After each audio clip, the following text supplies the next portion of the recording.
वो की पूरी लड़ाई मेरे YouTube चैनल पे चल रही है। मैंने अभी नया बनाया है YouTube चैनल। बस अब आप तीनों में से कोई बात नहीं करेगा। आप लोगों के घरों में भी सुबह सुबह सास बहू की लड़ाई शुरू हो जाती होगी। पहले मैं इनसे बात कर लूँ, फिर मैं दोबारा से आपसे बात करती हूँ।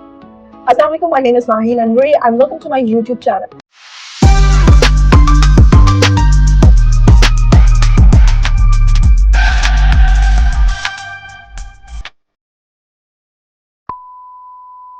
अगर अभी तक आपने मेरे चैनल को सब्सक्राइब नहीं किया, मेरी प्यारी सी फैमिली का हिस्सा नहीं बने, जल्दी से चैनल को सब्सक्राइब कर ले। आंटी ने आपकी पूरी लाइफ सुनी। आपने मुझे अपना बचपन बताया, आपने मुझे अपनी शादी का टाइम बताया, जो आपकी बहू के साथ प्रॉब्लम्स चल रही हैं। अच्छा, मैं ऑडियंस को पहले बता देती हूँ कि इनकी बहू के साथ क्या मसला चल रहा है कि इन्होंने अपने बेटे की शादी की और बट वकास का रिलेशनशिप आंटी के साथ ना थोड़ा सा खराब होना शुरू हो गया। आपस में लड़ाइयाँ शुरू हो गई, ये भी बड़ी डिस्टर्ब होने लग गई और अना भी बड़ी डिस्टर्ब होने लगी। अब जब वकास से पूछा जाता था कि तुम हम स्टैंड लो, बात करो, तो वकास डरता था। एक तरफ मेरी माँ है, दूसरी तरफ मेरी बीवी है। और वक्त मैंने अनम से बात की तो अनम ने कहा कि मैं घर की बहू हूँ और मेरी भी ख्वाहिशात हैं, और जो मेरी सास है वो मुझे बेटी की तरह ट्रीट नहीं करती और वो मेरा ख्याल नहीं करती। मैंने वकास को इन दोनों के सामने बिठाया और मैंने वकास से जब बात की तो वकास ने कुछ खास इनके सामने बोला नहीं। तो मैंने बात की, आंटी की सारी शिकायतें जायज़ थी।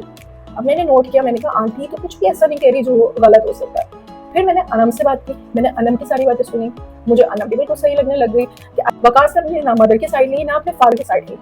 अब इस कहानी में एक टर्निंग पॉइंट शायद आप दोनों को बुरा लगे, लेकिन वकास जैसे काफी सारे मर्द हो गए जो इस प्रॉब्लम से गुजर रहे होंगे। हम अक्सर सास बहू की लड़ाई में कहते हैं या तो सास बुरी होती है या बहू बुरी होती है, लेकिन इन दोनों के बीच में एक चीज बड़ी कॉमन होती है। आंटी ने सालों मेहनत की, बच्चों में मेहनत की, घर बनाया और एक कंट्रोल अपने हाथ में रखा। लेकिन फिर जब वकास की शादी हुई तो अनम ने एक्सपेक्ट किया कि अब क्योंकि वो इस घर की बहू है तो ये कंट्रोल अब बहू के पास होना चाहिए। उसकी रीजन जानने के लिए मैंने डिसाइड किया कि मैं वकास के साथ एक सेपरेट सेशन करूंगी और मैंने वकास को कहा कि मुझे अपना चाइल्डहुड बताओ। वकास ने अपने चाइल्डहुड की कुछ ऐसी बातें बताई जो मुझे समझ आ गया कि मसला वकास के बचपन का है। वकास ने ऐसे इंकशाफात किए जो कहानी का रुख ही बदल गया। 15 मिनट तक वकास अपनी मदर को ब्लेम करता रहा। वकास ने अपना अनहील्ड ट्रॉमा शेयर किया, जहां वकास ने कभी आंटी के साथ बैठ के बात नहीं की, दुनियादारी की, इधर उधर की बात की।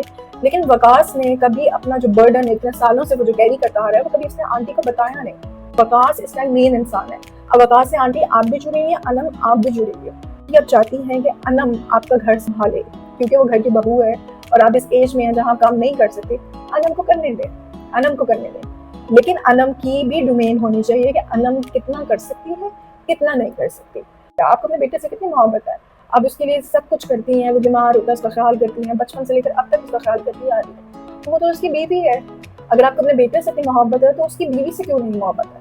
अनम को मैं ये कहना चाहूंगी, बहुत सारी लड़कियां जो शादी कर रही होती है, पूरा घर आपके लिए नहीं बदल सकता। आपको जज करना पड़ता है, आपको लिहाज करना पड़ता है, आपको खामोश रहना पड़ता है, आपको फैमिली को जोड़ना पड़ता है। चीज़ें मैं वकास को कहना चाहूंगी, बहुत सारे खामोश मर्द जो इन सारी चीज़ों में नहीं बोलते।